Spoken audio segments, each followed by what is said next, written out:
For those players that are not with their respective countries, Wednesday afternoon was spent on the Valdebebas pitches for one of the final few training sessions of the season.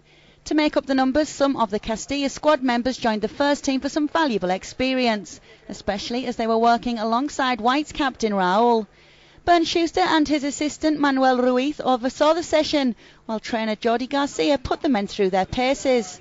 Things started as usual with a jog around the pitches before some ball work exercises took place, focusing on possession and interception.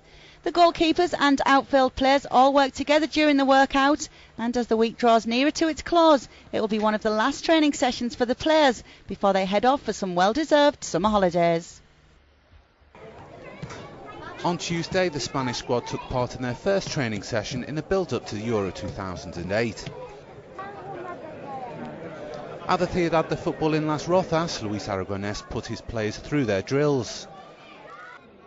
Andrés Iniesta and Cesc Fabregas show that they are fully compatible in the centre of the park, and it was a welcome return home for Fernando Torres after his sensational debut season in the Premier League with Liverpool. When you get to the knockout stages, that's when it gets a little difficult, not at the beginning. But a lot has changed since we won back in 1964. Even so, it's still strange that since then we've been unable to get close to contesting a major title. Let's hope that this time it will be our turn. Never before in Spain's history has a team been crafted from players who are plying their trade on foreign soil in Europe's top leagues. Players like myself, who've been given the chance to develop on a personal level in other leagues, can bring something a little different, and that can only benefit the national team as a collective unit. When we're called up for the national side, we can offer a fresh outlook, and we can apply the characteristics that we've learned from other leagues, in most cases the English Premiership.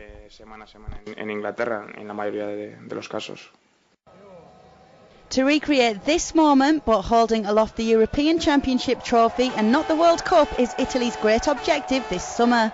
The Italy squad are in Florence in preparation for UEFA's premier international tournament, a trophy they are hoping to add to the World Cup they won 2 years ago in Germany. Italy are one of the big guns in Group C, the infamous group of death that includes France, Holland and Romania. For goalkeeper Gianluigi Buffon, it's clear who will be Italy's main rivals in Austria. Quello che abbiamo visto al mondiale dal punto di vista difensivo. What we did at the World Cup in terms of defence is unrepeatable. It'll be very difficult to reproduce that level again. It'll be hard to keep our opponents out. For me, what Cannavaro, Materazzi and Grosser did in Germany will be difficult to do again, but we're going to try. Materazzi che abbiamo visto ai mondiali, il Buffon. Perhaps no Italian player knows the threat that the Spanish team will pose at Euro 2008 more than Fabio Cannavaro, who took time out to smile, chat and sign a few autographs for the fans. The Real Madrid centre-back has first-hand knowledge of many of the players that Spain will be taking to Austria, and for Aquilani, the Furia Roja are among the favourites to win the title. Italy are the favourites simply because we are the reigning world champions. But I think that France are always dangerous, and I think this time Spain are in with a real chance. But as far as we're concerned, we have to approach this tournament with the mentality that we want to win it. Italy conclude their preparations by hosting Belgium in a friendly on Friday. Half a century ago today, Real Madrid and AC Milan stepped out onto the mythical Heysel Stadium pitch to dispute the third European Cup final. With the recently opened Atomium as backdrop, the Whites lined up against their Italian counterparts. Forming Madrid's starting 11 on the day were Alonso, Atienza, Santa Maria, Lesmes, Santesteban, Zárraga, Copa, Joseito, Di Stefano, Real and Gento. The deadlock was broken just before the hour, when Scafino put Milan ahead.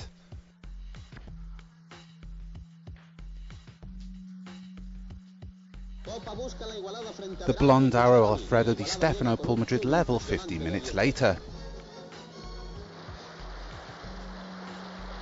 But soon after, Grillo restored Milan's lead, to prompt a thrilling final 10 minutes. Amazingly, Hector Real made it 2-2 with just 8 minutes remaining. The goal was enough to send the match into extra time.